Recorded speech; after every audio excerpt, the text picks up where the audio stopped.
तो चलिए भाई साहब शुरू करते हैं हम लोग सीखना आयुर्वेदा को देसी भाषा में। जैसा कि हम लोग इसके फर्स्ट पार्ट में देख चुके थे कि पित्त शब्द बना कैसे है, पित्त शब्द का मतलब क्या होता है, पित्त हमारे शरीर में कहाँ कहाँ रहता है, वाग्भट क्या बोलते हैं, चरक जी क्या बोलते हैं, और इसके बाद हम लोग देखे थे कि पित्त जो है कितने प्रकार का होता है, और ये भी देखे थे कि उसका मेनली जो है काम क्या क्या है। आज भाई साहब हम लोग क्या देखने वाले हैं, हम लोग ये देखने वाले हैं कि उसका बहुत सारा काम था, तो बहुत सारा काम है तो बहुत सारा प्लेयर होना चाहिए, एक तरह का टीम वर्क काम करता है। तो पूरा हम लोग एक ना लास्ट में देखे थे भाई साहब कि 5 लोग जो है मिलकर पूरा एक तरह का टीम बनाता है, और वो पूरा टीम जो है आपका बहुत सारा शरीर में काम करता है। तो पांचों के नाम हम बता चुके थे, तो हम लोग यहीं से स्टार्ट करते हैं भाई साहब कि क्या क्या नाम बताए थे। उसके साथ साथ हम ट्रिक बताए थे कि कैसे याद रहेगा। जैसे हमको देख पा रहे हैं कि 5 गो है यहाँ पे नाम, 5 गो नाम कौन कौन से भाई साहब, पाचक है, रंजक है, साधक है, और आपका कुछ है आलोचक है और भ्रांजक है। इसको हम लोग याद किए थे कैसे साहब, हम लोग याद ये किए थे कि दुनिया में मैक्सिमम लोग क्या है, पीआर है, मतलब बोल रहे थे क्या कि पीआर सब है। पी पर क्या था भाई साहब, पाचक था, आर पर क्या था, रंजक था, एस पर साधक था, ए पर आलोचक था, और बी पर भ्रांजक था। तो इस तरह से याद रखेगा भाई साहब, हमेशा याद रखेगा, और याद हो गया होगा मेरे ख्याल से कि पीआर सब है। आप इसके पहले वाला लेक्चर देखे होंगे तो आपको वहां से याद तो हो ही गया होगा, अगर याद नहीं हुआ होगा तो यहाँ पे याद कर लीजिएगा। खैर हम लोग अब एक एक करके हम लोग स्टार्ट करते हैं कि किसका क्या काम है। तो फर्स्ट में बोल रहा है भाई साहब कि पाचक पित्त। अब भाई साहब पाचक पित्त होता क्या है, तो यहाँ पे लिख रहा है कि पाचक पित्त, पाचक सुनेगा, पाचक पित्त सुनेगा, पाचक पित्त सुनेगा, पाचक मतलब भाई साहब पचने में हेल्प करे, सिंपल सा नाम में ही है इसका काम, इसका नाम में ही है काम। तो यही बोला भाई साहब कि पाचक है क्या, डाइजेस्टर है, मतलब कि आपको खाना को पचाने में आपको हेल्प करता है। आपको पहले से पता था कि पित्त क्या होता है, उष्मा होता है, पित्त जो होता है जलाने वाला होता है। अब भाई कोई चीज आपके शरीर में जलाने वाला है तो है क्या, HCl है, जो हम लोग जानते हैं। अब HCl का काम क्या है, खाना को पचाने वाला है, तो वही पाचक पित्त का काम है, जो कि एक पित्त का एक प्रकार है। तो देखिए यही चीज लिखा है साहब, क्या लिख रहा है, तो पहले तो एग्जाम में आता है कि भाई इसका लोकेशन क्या है, किसका, पाचक पित्त का। तो पाचक पित्त का लोकेशन क्या है, तो बोल रहा है कि पक्वाशय और अमाशय के मध्य है ना, पक्वाशय अमाशय के मध्य मतलब कि ग्रहणी जो है इसका बोला जाता है कि इसका क्या है, लोकेशन है। तो लोकेशन आप इसका याद रखिएगा।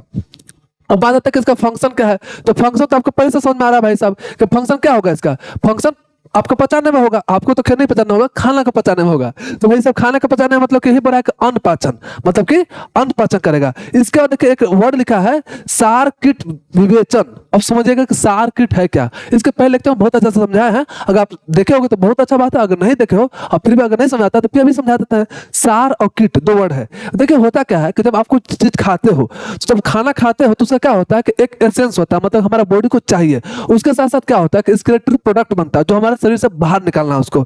तो जो आपको शरीर को चाहिए उसको बोलते हैं सार भाग, है ना, और जो शरीर से बाहर निकालना है उसको बोलते हैं कीट भाग।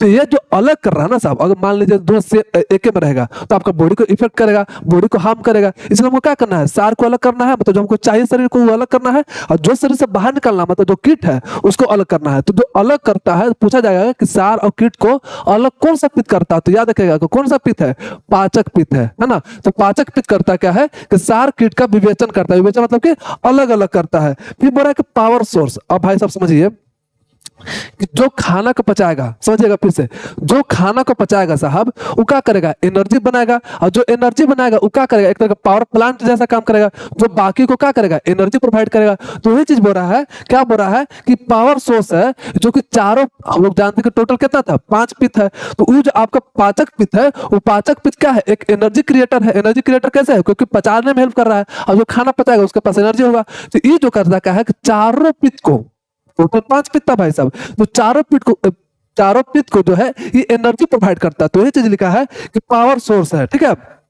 और स्पेशल नाम क्या है इसका भाई, पाचक अग्नि। सुनिएगा पाचक पित्त तो है ही, इसके साथ साथ ढेर सब इसको बोलता है, सब नहीं बोलता है कि निक नेम इसका है। तो निक नेम क्या है, इसका निक नेम है पाचक अग्नि। अग्नि क्यों भाई साहब, क्योंकि डाइजेशन में हेल्प कर रहा था, जलाने में हेल्प कर रहा था, खाना को पचाने में हेल्प कर रहा था। तो वही चीज है। तो वही चीज देखिए डायग्राम से बनाया गया है कि जैसे कि आलोचक पित्त है ना, एक भ्रांजक पित्त है, आपका साधक पित्त है, और आपका जो रंजक पित्त है। इस सारे लोग को क्या कर रहा है, स्ट्रेंथ दे रहा है, मतलब कि बल दे रहा है। अब भाई बल क्यों दे रहा है भाई साहब? बल इसलिए दे रहा है क्योंकि कर क्या रहा है, डाइजेशन कर रहा है। और डाइजेशन किसका कर रहा है? खाना का कर रहा है। अब खाना का डाइजेशन कर रहा है तो एनर्जी बनेगा, तो बाकी को एनर्जी प्रोवाइड कर रहा है कौन? पाचक पित्त। सिंपल सा, ठीक है। अब हम लोग नेक्स्ट देखते हैं। नेक्स्ट क्या है? नेक्स्ट आपका है रंजक पित्त। रंजक पित्त का बोला जाता है रंजक, सुनेगा फिर से, रंजक। रंजक मतलब रंगने वाला, सिंपल सा, जो रंगने वाला है वही रंजक पित्त है। अब समझिएगा, ढेर सब ऐसा मानते हैं, आचार्य जो है मानते हैं कि आपको पता ही है कि 7 धातु होता है, रस, रक्त, मांस, मेद, अस्थि, मज्जा, शुक्र, ठीक है। तो बोला जाता है कि जो रक्त का निर्माण होता है रस से होता है। हम लोग आगे पढ़ेंगे न्याय, मतलब कि बहुत सारा प्रिंसिपल होता है, हम लोग उसमें देखते हैं कि धातु का निर्माण कैसे होता है। तो उसमें से एक प्रिंसिपल होता है, बोला जाता है रस से रक्त बनता है, रक्त से मांस बनता है, मांस से मेद बनता है, मेद से अस्थि, अस्थि से मज्जा, मज्जा से शुक्र। ऐसे एक फ्लो चलता है ना। तो वही चीज बोल रहे हैं कि रस से रक्त बन रहा है, तो रक्त और रस में क्या डिफरेंस है? रंग का भी डिफरेंस है। रस का क्या मतलब, प्लाज्मा क्या है? वाटर टाइप के होता है, मतलब कि उसका रंगहीन बोल सकते हो। लेकिन रक्त क्या होता है? उसका लाल होता है। तो आखिर लाल हो रहा है तो कलर हो रहा है, तो आखिर उसको कलर कौन दिया? तो इसीलिए बोला जाता है कि आचार्य बोलते हैं क्या, कि रस को जब रक्त में कन्वर्ट होता है तो रक्त जो होता है लाल होता है, तो लाल कलर कौन देता है? आपका रंजक पित्त देता है। तो हमको क्या समझ में आया भाई साहब कि ये एक तरह का रंगने वाला है ना, रंगने वाला है। तो इसलिए बोला है, यहाँ पे लिखा हुआ क्या है कि सुश्रुत। देखिए ये तो आपका काम बता दिया साहब, यहाँ पे आपको सुश्रुत क्या बोलते हैं, किसका लोकेशन कहाँ है? कहीं तो रहेगा ना साहब, अपना घर पे तो रहेगा। इसका घर कहाँ है? तो याद रखेगा कि इसका घर जो है यकृत, मतलब कि लीवर और आपका प्लीहा को बताया है कौन? आपके सुश्रुत जी बताए हैं। अब याद कैसे रहेगा साहब कि यकृत और प्लीहा, मतलब कि स्प्लीन और लीवर में रहता है। तो हम देखिए, हम इसका क्या बताएं, रंजक करता क्या है? रंजक आपका ब्लड को रंगता है, मतलब कि लाल रंगता है। अब ब्लड रहता कहाँ है? मतलब कि ब्लड का फॉर्मेशन आप जब एम्ब्रियो स्टेज में थे तो ब्लड का फॉर्मेशन कहाँ हो रहा था? यही तो हो रहा था, लीवर में और स्प्लीन में। ऐसा माना जाता है ना साहब कि स्प्लीन और लीवर में आपका ब्लड का फॉर्मेशन होता है। तो आप ऐसे याद रखेगा कि ब्लड का फॉर्मेशन स्प्लीन और लीवर में होता है। इसीलिए सुश्रुत जी बोलते हैं कि इसका जो लोकेशन है कहाँ है? आपका यकृत में और प्लीहा में। और जबकि वाग्भट जी बोलते हैं कि यार ऐसा बात थोड़ी है, यकृत प्लीहा में नहीं होता भाई साहब, ये बोलते हैं कि अमाशय में होता है, ठीक है। ये बोलते हैं अमाशय में होता है। तो आप वाग्भट से अगर पूछा जाए सिंपल सा, वाग्भट से तो क्या नहीं पूछा जाएगा, आपसे पूछा जाएगा कि अगर आपसे पूछा जाए सिंपल सा कि बताओ भाई कि रंजक पित्त जो है कहाँ रहता है, तो आप पट्स बता दोगे कि लीवर और स्प्लीन में होता है। क्यों? क्योंकि हम मास्टर जो है बहुत अच्छा से समझाया था कि हाँ, लीवर और स्प्लीन में जो है एम्ब्रियो स्टेज में आपका ब्लड का फॉर्मेशन होता है, और ब्लड को रंगने वाला रंजक पित्त है। तो रंजक पित्त आपका यकृत और आपका प्लीहा में रहता है, तो पट्स बता दोगे। लेकिन मास्टर निकल गया, जो आपका भाईवा ले रहा था वो चालू है, तो बोला कि नहीं नहीं, आप वाग्भट के अनुसार बताओ। वाग्भट क्या बताए थे? तो याद रखिएगा कि वाग्भट बताए थे आपके अमाशय, है ना। तो इस तरह से आपको समझ आया। अब देखिए यही चीज बोला कि फॉर्मेशन ऑफ ब्लड मतलब रक्त होता कैसे है। तो शुरुआत में था रस, है ना भाई साहब, प्लाज्मा था। तो प्लाज्मा में लगता है आपका रंजक पित्त। रंजक पित्त क्या करता है कि इसको रंग देता है, रंग का जो रंग देता है तो आपका ब्लड क्या हो जाता है? आपका रेड कलर का हो जाता है। तो ये चीज आपका समझाया है। अब नेक्स्ट देखते हैं हम लोग दूसरा है साधक पित्त। साधक पित्त जो है समझिएगा, साधक मतलब साधना, सुनिएगा फिर से, साधक मतलब साधना। जब आदमी साधना करता है, ध्यान लगाता है ना, तो जब ध्यान लगाता है साहब तो उसका क्या होता है? दिल साफ होता है। बोलता है क्या आदमी कि मेडिटेशन करो, मेडिटेशन से दिमाग और दिल दोनों साफ होगा। माफ कीजिएगा, रुक जाइए थोड़ा सा। हाँ जी, तो हम क्या बोले साहब कि जो आपका जो है साधना करने से क्या होगा, मेडिटेशन करने से क्या होगा कि आपका दिल और दिमाग जो है दोनों शांत होगा, है ना। तो ये इसीलिए बोला जाता है कि मेडिटेशन कीजिए। तो साधक पित्त जो होता है आपका हृदय में होता है। अब दूसरी बात आप ये भी देखे होगे कि बहुत सारा गाना बोलता है कि दिल से सोचो, है ना। फिल्मों में देखे होगे कि भाई साहब दिमाग से मत ज्यादा सोचो, दिमाग से सोचोगे तो क्या हो जाओगे? सातिर हो जाओगे। इसलिए आप चाहते हो कि मासूम बना रहो तो आप दिल से सोचो, है ना। हीरो हीरोइन बोलता है कि भाई एक बार प्लीज दिल से सोच के देखो, है ना। तो अल्टीमेट देखो है, बहुत सारा पहले हम लोग बोला करता था कि दिल भी क्या करता है? सोचने में हेल्प करता है, या फिर सोचने में भी काम करता है। और अब साइंस मानता भी है, मजाक की बात नहीं है। अभी जो है बात लिखा हुआ है कि जो हृदय है आपको सोचने में भी हेल्प करता है, बोलो तो सोचने में भी हेल्पर है एक तरह का। ये बात बहुत हजारों साल पहले बता चुके थे, जो कि अब के साइंस मानता भी है। देखो जैसे कि मान लो कि आपको सोच रहे हो और सोच रहे हो तो घबरा रहे हो, जब घबराते हो तो आपका हार्ट बीट क्या होता है? तेज हो जाता है। तो कुछ तो रिलेशन है भाई साहब सोचने में, है ना। तो वही चीज है, जब आप बहुत प्रसन्न होते हैं और जब सोचते हो कि भाई साहब हम कल जाएंगे, कल चाट खाएंगे, है ना। लड़की लोग ज्यादा सोचती है कि हम कल गोलगप्पा खाएंगे, और जब गोलगप्पा खाने का जब सोचते हैं तो दिल में क्या होता है? एकदम अच्छा अच्छा फील होता है। तो दिल में जब अच्छा अच्छा फील हो रहा है, हार्ट में अच्छा अच्छा फील हो रहा है, तो कुछ तो है जब जब सोचने में रिलेट कर रहा है। तो अल्टीमेट क्या बोल रहे हैं भाई साहब कि यही याद रखिएगा कि इन सब कहानी ऐसा होता है कि आपको याद रहे, ठीक है। तो देखिए हम क्या बोलेंगे, साधक पित्त। साधक पित्त जो है एक तरह का थिंकर की तरह काम करता है। थिंकर मतलब कि सोचने की तरह काम करता है। और इसका लोकेशन जो होता है, याद रखिएगा, साधक मतलब कि साधना, साधना मतलब कि मेडिटेशन। और जब मेडिटेशन करता है तो दिल साफ होता है, दिमाग के साथ साथ दिल साफ होता है। बोला जाता है कि आप एक्सरसाइज करोगे साहब, मतलब कि आप एक्सरसाइज करोगे, व्यायाम करोगे तो आपका शरीर मजबूत होगा, लेकिन जब आप मेडिटेशन करोगे तो आपका दिमाग और दिल मजबूत होगा। तो आप दिल और दिमाग को मजबूत करना चाहते हो, आईक्यू और ईक्यू समझिएगा, दो तरह का टर्म है, एक आईक्यू है, एक ईक्यू है। आईक्यू मतलब इंटेलिजेंस क्वोशिएंट बोल देते हैं, जो आपका ब्रेन से होता है। एक होता है इमोशन क्वोशिएंट, आप कैसे किसी भी सिचुएशन को कैसे रिएक्ट करते हो, उसको बोलते हैं इमोशन क्वोशिएंट। तो वो दोनों का समन्वय होना चाहिए, तब आप बेहतरीन आप अपने लाइफ में सफल होगे, है ना। अभी दोनों कौन करता है, आपका ब्रेन और मस्तिष्क करता है। अब ब्रेन मस्तिष्क को ठीक करने के लिए हमको मेडिटेशन करना चाहिए, साधना करना चाहिए। तो वही चीज बोल रहा है कि साधक पित्त जो है एक तरह का थिंकर का काम करता है। तो आपसे पूछा जाएगा भाई साहब कि रहता कहाँ, तो अब तक तो याद ही हो गया होगा कि कहाँ रहता है भाई साहब, हृदय में रहता है। तो ये बोल रहा है कि हार्ट में रहता है। अब इसका फंक्शन क्या है, तो भाई नाम है इसका थिंकर का, तो थिंकर का काम क्या होगा, बुद्धि और मेधा से रिलेटेड है। बुद्धि तो जानते करते हो, इंटेलिजेंस कि कितना दिमागदार हो आप, है ना। आप कितना टीचर को बहाना बना पाते हो, टीचर कुछ बोला होमवर्क याद करने के लिए कुछ ना कुछ बहाना लगा दिए, है ना। एक स्टोरी सुनाते हैं आपको, सिंपल सा। जब हम स्कूल टाइम में थे साहब, है ना, तो उस वक्त क्या होता था कि कभी एक मास्टर था, ठीक है। वो मास्टर हमेशा उसको क्या करता था कि होमवर्क देता था कि भाई होमवर्क याद कर लेना, होमवर्क आपका है। तो सब बच्चा क्या था कि याद करता था, कोई कोई याद नहीं करता था, नॉर्मली हर क्लास में होता है। तो क्या होता था कि सब कोई आया, जो याद किया वो बैठ गया, जो याद नहीं किया पिटा गया। लेकिन जब उसका नंबर आता था ना, तो वो जब जाता था मास्टर के पास, मास्टर बोलता था तुम याद किए हो, तो बोलता था कि याद तो नहीं किया। तो बोलते हाथ छानो, छड़ी से मारेंगे। तो बोलता था कि सुनिए सर, मार लीजिएगा, बस मेरा कहानी सुन लीजिए, मेरा जो बात है उस सुन लीजिए, कहानी नहीं, मेरा बात सुन लीजिए। तो बोलता था मास्टर अच्छा ठीक है सुनाओ सुनाओ। सोचता था मास्टर क्या है कि मारना तो ही है इसको, बाद में मार देंगे। तो बोलता था अच्छा सुनाओ। तो ये बहुत अच्छे से कहानी सुनाता था। क्या सुनाता था साहब, सुनाता ही था कि देखिए सर, हम सोचे थे क्या ना कि यहाँ से जाएंगे घरे और जाके हम याद कर लेंगे। लेकिन जब जैसे सर घर गए तो वहाँ पे मम्मी बोली कि बाबू पढ़ लो, मतलब कि बाबू खाना खा लो, ठीक है। तो जब खाना खाने के लिए बोली मम्मी, तब खाना खा लिए। और जब जैसे खाना खाया ना सर, तो हमको बहुत ज्यादा नींद आने लगा। तो मम्मी बोली कि भाई सूत जाओ। तो जब सूते ना सर, तो बज गया 10। अब रात को 10 बज गया। अब हमको लगा कि जल्दी जल्दी हमको होमवर्क कंप्लीट करना है, क्या मास्टर साहब बोले हैं याद करने के लिए। तो जब हम जैसे हम बैठे ना सर, तो पता नहीं कैसे लाइन कट गया। वो गाँव में रहता था, तो लाइन कट गया सर। तो जब लाइन कट गया ना सर, तो हम सोचे क्या करे क्या करे, हमको बहुत टेंशन हो रहा था। तो हम 1 घंटा इंतजार किए सर, लेकिन लाइन अभी नहीं किया। तो जब मम्मी बोली कि अरे अब रुक जाओ, कल सुबह में आराम से याद कर लेना। और जैसे फिर सोने गए सर, तो नींद आ गया। और जब नींद आया तो सुबह हो गया, सुबह हुआ तो फिर हम स्कूल आ गए। तो अल्टीमेट जो है वो एक मस्त कहानी कहता था। और उतना कहानी सुनने के बाद मास्टर बोलता था ठीक है जाओ बैठो, तो अल्टीमेट बच जाता था। तो वही चीज बोल रहा है कि इंटेलिजेंस जो होता है, इंटेलिजेंस उसके पास था, दिमाग था। दिमाग वाला काम कौन कर रहा है, आपको कौन सा पित्त, आपका साधक पित्त। तो वही बोल रहा है भाई साहब कि इंटेलिजेंस और मेमोरी, आपका मेमोरी में भी आपका हेल्प करता है, कौन, साधक पित्त करता है। और फिर बोल रहा है कि सेल्फ स्टीम। और सेल्फ स्टीम क्या होता है भाई साहब, दो टर्म है, एक स्वाभिमान होता है, एक अभिमान होता है। स्वाभिमान हर किसी के अंदर होना चाहिए। स्वाभिमान मतलब कि सेल्फ रिस्पेक्ट हर किसी के अंदर होना चाहिए, बस अभिमान नहीं होना चाहिए। इस स्वाभिमान और अभिमान में बहुत पतला सा एक बोलो तो लाइन है, थोड़ा सा इधर उधर हो गया तो स्वाभिमान जो है अभिमान में कन्वर्ट हो जाएगा। स्वाभिमान होना चाहिए, है ना, सेल्फ रिस्पेक्ट होना चाहिए। और इस सेल्फ रिस्पेक्ट जो आता है, स्वाभिमान आता है, ये कहां से आता है, आपका साधक पित्त से आता है। तो ये चीज बोल रहा है। फिर बोल रहा है भाई इमोशन पे भी काम करता है ना। बोलते हैं कि दिल क्या है, इमोशन से कनेक्ट है, तो इमोशन पे भी काम करता है। जैसे भय, जब आपका भय लगता है, चाहे क्रोध आता है, तो देखिएगा कभी आप कमजोर हो गए, जब बहुत ज्यादा पतला थे, भाई साहब सही बता रहे हैं, जब हम अभी तो खैर पतला हैं लेकिन उतना पतला नहीं है, इससे भी ज्यादा पतला थे। और जब पतला थे ना, तो किसी से लड़ाई होता था तो मेरा दिल का धड़कन धक धक धक धक धक धक धक करने लगता था, है ना, बॉडी कांपने लगता था। तो वही चीज बोल रहा है कि क्या है कि इमोशन को कंट्रोल कर रहा है कौन, साधक पित्त। क्यों, क्योंकि साधक पित्त रहता कहाँ है, आपका हर्ट में। तो हर्ट में रहता है तो क्या करता है, फियर को, क्रोध को, हर्ष, हर्ष मतलब हर्ष नाम नहीं है, हर्ष दोस्त का ऐसा मत सोचिएगा तो मेरा दोस्त का नाम आ गया। हर्ष मतलब कि खुशी, है ना, खुशी को, इस सब को नियंत्रण करता है कौन भाई साहब, आपका साधक पित्त करता है।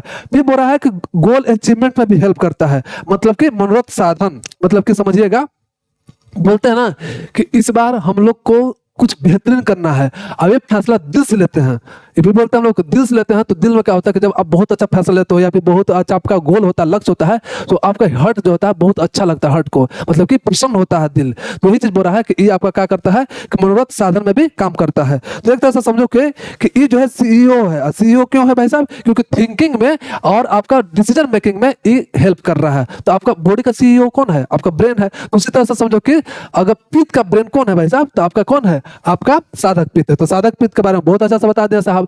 अब क्या है, अब हम लोग देखेंगे आलोचक पित्त।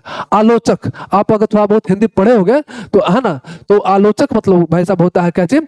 आपका आंख होता है ना। आलोचक मतलब आंख होता है। एक और बात, हम मान लो कि याद नहीं हो रहा आलोचक मतलब आंख। अब समझो कि नहीं बोलते भाई सब उसका आलोचना कर रहा है ना। आलोचना मतलब कि बुराई कर रहा है। तो जब आलोचना कैसे करेगा? कोई देखेगा तब है ना। मान लो कि आपका कोई आलोचना कर रहा है, तो जरूर कोई ना कोई आपको देखा होगा। तो कैसे देखेगा? आंख से देखेगा, नाक से तो नहीं देखेगा। तो अल्टीमेट यह देखेगा कि आलोचक जो है व्यूअर की तरह है, मतलब कि सीसीटीवी कैमरा की तरह है। सीसीटीवी कैमरा क्या करता है? देखता है। तो वही आलोचक पित्त करता है, देखने में हेल्प करता है। मतलब कि आपका कहाँ? आंखों में रहता है। याद रखेगा कि ये आंखों में रहता है। तो देखिए समझिएगा, बहुत अच्छा सा अगर टर्मोलॉजी से समझिएगा तो आपको हमेशा के लिए याद हो जाएगा। हमेशा आप रटते रहोगे। हम भी ऐसे करते थे साहब, जब एग्जाम आता था तो खूब रट रहे। इसलिए दिमाग में ऐसा मत बैठाइए कि हमको जब एग्जाम आएगा तभी पढ़ेंगे। बहुत अच्छा से एकदम डे वन से एकदम अच्छा से पढ़िए, हर एक चीज को डिटेल में पढ़िए ताकि आप नॉलेज गेन करो। तो वही चीज बोल रहा है साहब कि ये जो है ये रहता कहाँ है? आलोचक पित्त। आलोचक मतलब आपका नेत्र होता है, तो आंख होता है। आंख में मतलब कि रहता कहाँ भाई साहब? तो लोकेशन कहाँ है इसका? दृष्टि, मतलब कि नेत्र है भाई साहब, आंख है। अब बात हम लोग करते हैं फंक्शन का। फंक्शन भाई साहब इसका क्या होगा? रूप ग्रहण। रूप ग्रहण मतलब कि किसी भी चीज को, किसी वस्तु को देखने में हेल्प करता है। भाई आंख का काम क्या है? देखना का काम है। और जो आंख का काम है उसी का आलोचक पित्त का काम है। तो सिंपल सा हम लोग को समझ में आ गया है ना। तो ही बोल रहा है कि कैमरा लेंस की तरह है। देखिए भाई साहब, अगर ये वीडियो आपको बहुत अच्छा से समझ में आ रहा है, बहुत मजा आ रहा है, अच्छा लग रहा है, और वो स्टोरी की तरह से समझा भी रहे हैं है ना, तो इसको स्टोरी की तरह ही समझिएगा। ऐसा मत समझिएगा कि जब कोई पढ़ा रहा है एकदम, है ना, इस तरह से मत सोचिए। चिल होकर एकदम देखिए। और अगर आपको बहुत अच्छा समझ में आ रहा है तो सेकंड बात ये बोलेंगे कि आप प्लीज अपने ग्रुप में, आपके अपने कॉलेज के ग्रुप में इसको मैक्सिमम टू मैक्सिमम लोगों तक शेयर कीजिए ताकि बाकी सब लोग देखें और यहाँ का व्यू बढ़े। भाई साहब 5 व्यू 10 व्यू आता है ना, कभी कभी 50 व्यू आता है। तो थोड़ा सा व्यू आता है तो थोड़ा सा लगता है कि भाई हाँ, हम जो मेहनत इतना कर रहे हैं, आपको पता ही है कि वीडियो बनाने के पहले भी, आप वीडियो बनाते वक्त भी, वीडियो को बनाने के बाद ही मेहनत लगता है। तो सारा मेहनत जो है कुछ वर्थ इट होना चाहिए। ये नहीं कि मतलब कोई देख ही नहीं रहा है या फिर कोई मतलब मेरा वर्थ इट हो ही नहीं रहा है। तो वर्थ इट होने के लिए प्लीज आप जो है इतना हेल्प जरूर कीजिए। जैसे आपका हम हेल्प कर रहे हैं, आपको हम समझा रहे हैं, वैसे आप जो है इस वीडियो को मैक्सिमम लोगों तक शेयर कीजिए, अपने ग्रुप में शेयर कीजिए। खैर हम लोग फिर से वापस आते हैं। वापस क्या आते हैं भाई साहब? हम लोग लास्ट देखते हैं भ्रांजक पित्त। भ्रांजक पित्त क्या होता है भाई साहब? एक तरह का ब्यूटिशियन टाइप का समझो कि भ्रांजक पित्त जो होता है ब्यूटिशियन होता है, आपका स्किन कलर में हेल्प करता है। जैसे कि आप देखते होंगे कि किसी किसी का क्या होता है कि बहुत रूखा रूखा स्किन है। तो अगर रूखा रूखा स्किन है तो समझ जाओ कि इसका भ्रांजक पित्त अच्छा से काम नहीं कर रहा है, क्योंकि भ्रांजक पित्त का ही काम है इसको लक्ष्य प्रोवाइड करना, मतलब कि सुंदरता प्रोवाइड करना। मतलब कि जो भी हम लोग क्रीम लगाते हैं, जैसे मान लो कोई क्रीम लगाते हैं, बहुत सारा क्रीम लगाता है स्किन में, लड़के लोग ज्यादा लगाते हैं, लड़का लोग भी अब लगाता है। तो अब स्किन में जो क्रीम लगाए तो वो क्रीम को कुछ सोखने वाला होना चाहिए। मतलब कि जैसे कि मान लो कि हम क्रीम लगाए यहाँ पे, तो कुछ देर के बाद क्या देखते हो कि वो जो खत्म हो गया, मतलब गायब हो गया। तो जरूर कोई ना कोई बैठा हुआ है अंदर जो सोख रहा है ना, कोई उसको खींच रहा है। भाई खींच कौन रहा है? तो यही आपका कौन है? आपका देखो भ्रांजक पित्त ही है। भ्रांजक पित्त जो है आपका क्या करता है? सोखता है। अब बात बता रहे हैं बार बार कि स्किन को अच्छा प्रोवाइड करता है, स्किन को लक्ष्य बनाता है, स्किन को चमकदार बनाता है। तो सोचो कि कहाँ रहेगा? स्किन में रहेगा, है ना। तो वही चीज बता रहा है भाई साहब। क्या बता रहा है? ये बोल रहा है कि भ्रांजक पित्त मतलब कि ब्यूटिशियन टाइप के है। तो बोल रहा है कि इसका लोकेशन क्या होगा? सिंपल, त्वचा में होगा, स्किन में होगा। अब इसका फंक्शन क्या है? तो कांति करना, मतलब कि त्वचा को चमक प्रोवाइड करना काम है इसका। तो त्वचा का आपका चमक प्रोवाइड करेगा। फिर करेगा ऑब्जॉर्प्शन। हम बताया ना कि ऑब्जॉर्प्शन करता है किसका? कि अगर मान लो कुछ ऑयल लगाते हो, है ना, लेप लगाते हो या तेल लगाते हो, है ना, तो कुछ भी चीज आप लगाते हो बॉडी में तो उसको सोखने का काम करता है कौन? भ्रांजक पित्त काम करता है। तो दूसरी बात कॉम्प्लेक्शन, मतलब कि आपका जो स्किन जो भाई साहब चमक रहा है। अब देखो हमेशा जो देखते रहते हो हर 2-2 दिन पे या फिर 2-2 दिन पे, तो खैर बहुत हो गया, हर 2-2 मिनट पे देखते हो कि मेरे स्किन तो बड़ा सुंदर दिख रहा है जी।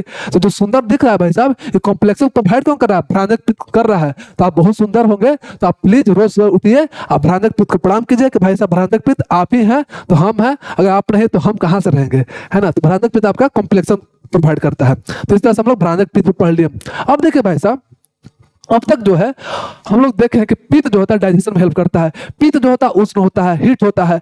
अब जो है अब आपसे पूछे अग्नि क्या होता है, तो अग्नि बोलो कि अग्नि भी उसी तरह का है, वो भी हीट प्रोवाइड करता है, वो भी थोड़ा सा उष्ण होता है उसका, है ना, गुण। और वो भी अगर कोई चीज में डाल दो तो उसको पचा जाता है, पका जाता है। तो उस दोनों हमको लगता तो है समानता है, तो क्या क्या समानता है, मतलब क्या क्या सिमिलरिटी है, ये चीज हम लोग देखेंगे। देखिए साहब क्या क्या सिमिलरिटी है। तो यही बोला कि पित्त वर्सेज अग्नि, तो बोल रहा है भाई साहब कॉमन ग्राउंड, मतलब कॉमन ग्राउंड मतलब कि दोनों के बीच में क्या क्या समानता है। तो वही बोल रहा है कि गुण, फर्स्ट जो है गुण, गुण क्या है, दोनों का उष्ण है, दोनों क्या है, हॉट है।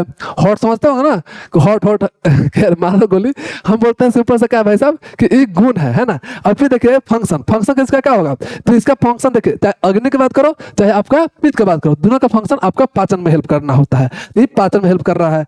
अब देखिए लोकेशन, लोकेशन का देखोगे तो दोनों जो है आपका पक्वाशय और अमाशय के मध्य होता है। जैसे अग्नि आपको पता ही है कि हमारे शरीर में 13 अग्नियां हैं, सुनेगा। जैसे पित्त जो होता है, पित्त टोटल कितना था, देखे 5 पित्त देखे थे, लेकिन हम बोलेंगे आप सुने भी होंगे, अगर नहीं सुने होंगे तो आगे हम लोग पढ़ेंगे भी अग्नि के बारे में, जब पढ़ेंगे तब पढ़ेंगे। लेकिन अभी से मान लीजिए अग्नि जो होता है आपका 13 अग्नियां होता है, जिसमें से एक का नाम जो मेन अग्नि होता है उसका नाम जठराग्नि है, 5 जो है भूताग्नि है, और 7 धत्वाग्नि है, मतलब धातुओं को जो पोषण करता है तो उसको धत्वाग्नि बोलते हैं। 5 भूताग्नि मतलब 5 महाभूत होता है ना, उसके अकॉर्डिंग भूताग्नि है। तो 5 भूताग्नि हो गया भाई साहब, 7 धत्वाग्नि हो गया भाई साहब, अब एक जो है जठराग्नि हो गया, टोटल जब मिलाओगे तो 13 अग्नियां हैं। तो ये बोला है कि अग्नि और पित्त, पित्त था 5, ये अग्नि जो है 13 अग्नियां, अब आपका जो आपका क्या बोलते हैं पित्त जो है, दोनों का लोकेशन जो है पक्वाशय और अमाशय के मध्य होता है। तो ये जो 3 चीज है, ये तीनों चीज क्या है, दोनों में कॉमन है। तो एग्जाम में आता है कि बताइए भाई साहब अग्नि और पित्त में क्या सिमिलरिटी है, इसको लिखने के लिए। तो आपको समझ में आ गया होगा कि दोनों क्या क्या क्या है, गुण में कैसा सिमिलरिटी है, फंक्शन कैसा सिमिलरिटी है, और लोकेशन में कैसा सिमिलरिटी है। अब बात आता है भाई कि यहाँ तक मान लो कोई जुड़ा बच्चा पैदा लिया, तो जुड़ा बच्चा में बहुत सारा सिमिलरिटी होता है, लेकिन फिर भी कुछ ना कुछ तो डिसिमिलर तो होता है, कुछ तो अलग तो होता है। तो वही पूछ रहा है कि पित्त में और अग्नि में सिमिलरिटी तो बता दिया मास्टर, अब तू बता कि दोनों में डिफरेंस क्या है, दोनों में डिफरेंस क्या है, मतलब कि अलग क्या है दोनों में। तो वही चीज बात कर रहा है कि डिफरेंस बिटवीन पित्त और अग्नि। तो फर्स्ट बोल रहा है कि फिजिकल स्टेट में, फिजिकल स्टेट मतलब कि भाई साहब भौतिक जो आप देख पा रहे हो उसको बोलते हैं फिजिकल स्टेट। तो फिजिकल स्टेट में क्या होता है, तो पहले बोला कि एक दोष होता है, जैसे हम लोग पढ़े थे वात पित्त कफ, 3 तरह का दोष होता है। देखिए बार बार हम जो हट जा रहे हैं, थोड़ा सा किसी किसी का बोलना होता है कि भाई साहब हमको स्क्रीनशॉट लेना है, इसलिए हम लास्ट में कभी कभी ऐसे हट जाते हैं, तो आप उस समय स्क्रीनशॉट ले लिया कीजिएगा। कभी कभी भूल भी जाते हैं तो थोड़ा सा हम ध्यान रखेंगे, दिमाग में लाएंगे ताकि हट जाए, ताकि आप क्या करो एक बार स्क्रीनशॉट कर लो, है ना, ताकि आपको लिखना ना पड़े। स्क्रीनशॉट करके आप पीडीएफ में कन्वर्ट कर सकते हो। खैर यहाँ पे बोल रहा है कि फिजिकल स्टेट में क्या है कि ये जो है पित्त जो है दोष है, जैसे कि आपको पता ही है 2 तरह का दोष था, एक मानसिक दोष और एक शारीरिक दोष।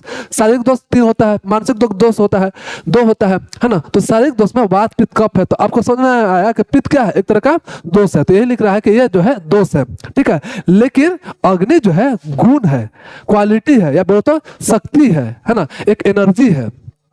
ये दोष था, ये आपका क्या था, एनर्जी है। दूसरा बात बोल रहा है इंडिपेंडेंस, इंडिपेंडेंस मतलब कि यह स्वतंत्र है, स्वतंत्र भाई साहब ये किसी पे डिपेंड नहीं करता है, मतलब कि बिना अग्नि के भी काम कर सकता है। कौन, पित्त। लेकिन पित्त अग्नि को काम करने के लिए आपके बॉडी में जठराग्नि का क्या करता है, हम लोग पढ़ेंगे कि जठराग्नि आपका डाइजेशन में हेल्प करता है। लेकिन जठराग्नि जो है अकेले काम नहीं कर सकता है, जठराग्नि को काम करने के लिए किसका हेल्प चाहिए, पित्त का हेल्प करता है। तो आप देख पा रहे हो कि पित्त जो है इंडिपेंडेंट है, किसी पर डिपेंडेंसी नहीं है ना, उसको सब चीज आता है, खाना बनाना आता है तो किसी पर डिपेंडेंट नहीं है, उसको अपना आराम करने आता है, उसको साइकिल चलाना आता है, उसको बाइक चलाना आता है, उसको हर चीज आता है, इसलिए इंडिपेंडेंट है। लेकिन जो है आपका अग्नि जो है किस पर डिपेंडेंट है, आपके पित्त पर डिपेंडेंट है। तो यही बोल रहा है भाई साहब कि पित्त पर निर्भर होता है। तो जठराग्नि हो चाहे भूताग्नि हो चाहे धत्वाग्नि हो, जितना भी अग्नि यहाँ है वो काम तभी करेंगे जब पित्त उसके में हेल्प करेगा। तो इतना समझ में आया भाई इंडिपेंडेंस की तरह से। फिर हम लोग देखते हैं टाइप,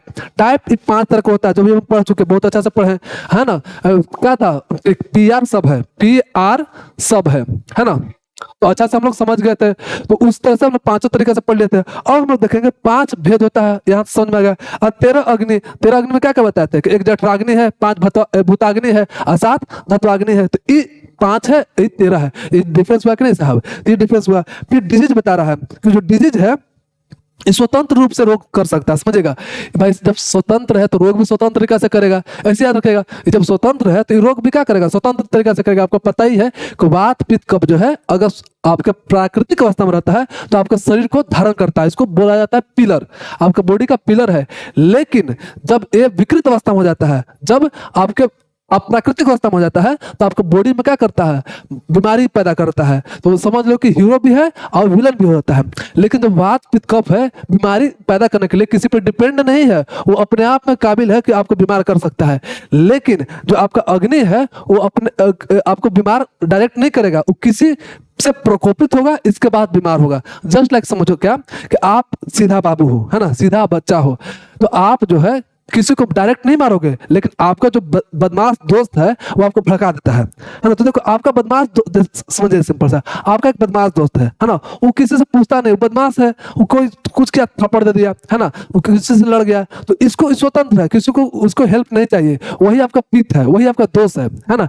लेकिन आप जो है सीधा हो, अब जब आप सीधा हो तो आपको कोई मार भी दिया तो आप 2-3 बार सोचोगे कि मारे कि नहीं मारे। तो उसी समय आपका बदमाश दोस्त आया, हम दोस्त जो है आपका बदमाश आया, वही दोस्त है, मतलब वही पित्त टाइप के आदमी है ना। और जब आपको आया तो बोला कि तुमको कैसे मार दिया जी, मार तो इसको। तो आप क्या कर रहे हो, मार तो नहीं रहे थे अब, लेकिन वो जो बोला तब आप मारे, तो क्या हुआ, आप उस पर डिपेंड किए, उस पर आप डिपेंडेंट हो। तो वही बोला है कि अग्नि जो है, अग्नि अगर बीमार भी होती है, मतलब देखेंगे हम लोग मंदाग्नि हो जाता है। मंदाग्नि मतलब कि जितना अग्नि निकलना चाहिए उतना अग्नि नहीं निकल रहा है, उससे क्या होता है कि इंडाइजेशन होता है। तो इंडाइजेशन जो हो रहा है मतलब मंदाग्नि हो रहा है, जितना अग्नि निकलना चाहिए उतना अग्नि नहीं निकल रहा है, तो इसके पीछे रीजन है आपका पित्त। पीती जो है उसको मदाग्नि कर रही है, और मदाग्नि की वजह से इंडाइजेशन होता है। अल्टीमेट जो है अग्नि जो है डायरेक्ट कोई बीमारी का नहीं करता है, वो किसी पे डिपेंडेंट होता है, पित्त पे डिपेंडेंट होता है। लेकिन पित्त जो है अपने आप में स्वतंत्र होता है, आपको बीमार कर सकता है। तो ये जो है आपको समझा दिए। अब क्या है भाई साहब, हम लोग देखते हैं क्लिनिकल एप्लीकेशन, जैसे कि आप मास्टर पढ़ा तो दिए, अब ये सब पढ़ने का मतलब क्या है हमको समझ में भी आ गया बहुत अच्छा से। तो इस सब का मतलब क्या है, इस सबको हमको कल के डेट में हेल्प कैसे करेंगे, मतलब कि हम लोग कल के डेट में क्या बनने वाले हैं, डॉक्टर बनने वाले हैं। तो कैसे जो है हमको इसको पता करेगा कि भाई साहब इस सब में कैसे पता करेंगे कि भाई साहब पित्त पढ़े क्यों।